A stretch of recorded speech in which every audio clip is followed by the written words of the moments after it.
départ. 5, 4, 3, 2, 1.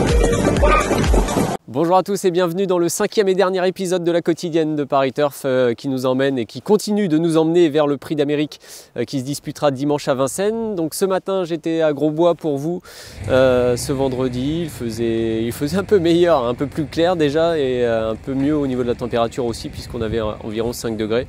Il y avait aussi plus de monde dans les allées du domaine, pas mal de promeneurs qui venaient voir les chevaux, qui venaient se promener.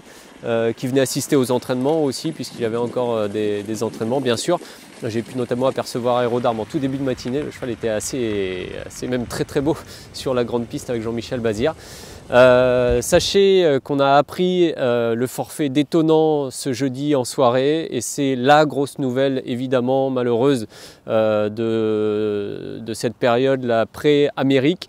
Finalement le cheval de Richard Westerink, le champion de Richard Westerink ne sera pas au départ puisqu'il a contracté la maladie de Lyme selon nos confrères de H24 qui ont sorti cette information donc en soirée. On va justement revoir le tableau des partants. Alors j'allais dire qu'il n'a pas évolué, ben si finalement puisqu'on a perdu ce numéro 17 en cours de route. Sachez que tous les favoris sont toujours là, hein, j'ai envie de dire, sinon en début de tableau, Orsi Dream notamment, avec Ida Otiar, le numéro 6. Un petit peu plus loin, dans la seconde fiche du tableau des partants, on a toujours Flamme du Goutier, le numéro 14 qui est là, Delia du Pomereux, le 16, et puis le 18, Vivi Loisas. Justement, Vivi Loisas, je vais vous en parler parce que j'ai eu quelques infos, il est arrivé hier soir, donc ce jeudi soir sur le centre d'entraînement parisien. Le cheval avait bon pied, bon oeil à sa descente de camion. Donc ça c'est la première info, elle concerne le crack d'Alessandro Gocciadoro. Sachez également que les deux pensionnaires de Daniel Reden sont à l'heure où je vous parle. Ces images sont enregistrées en fin de matinée vendredi. Ils sont sur la route. Ils vont mettre pas mal de temps à arriver. Ils sont partis en gros camion de Suède. Ils ont environ 2000 km à faire. Et donc, qui dit gros camion dit rouler à environ 90 km/h. Donc, ça ne va pas aller bien vite.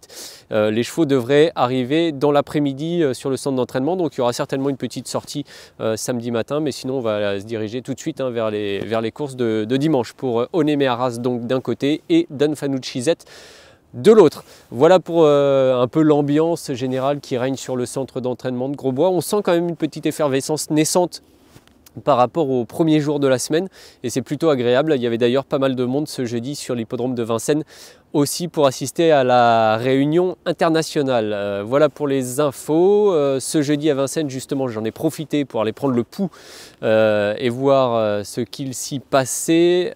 J'ai aussi eu l'opportunité de rencontrer Julius Le Tutour qui est chef des établissements donc des hippodromes de Vincennes d'un côté et d'Enghien de l'autre. Donc c'est lui qui pilote les hippodromes parisiens et on s'est entretenu notamment au sujet des conditions climatiques. Je vous laisse l'écouter. Samedi, on est sur des températures correctes entre 0 degré le matin et 4 degrés l'après-midi. La complication, c'est un tout petit peu plus le dimanche parce que là, on nous annonce des températures négatives. On est entre -2 et -3 pour l'instant. On sait que sur le plateau de Gravel où est situé l'hippodrome de Vincennes, on peut tout de suite perdre 1 ou 2 degrés.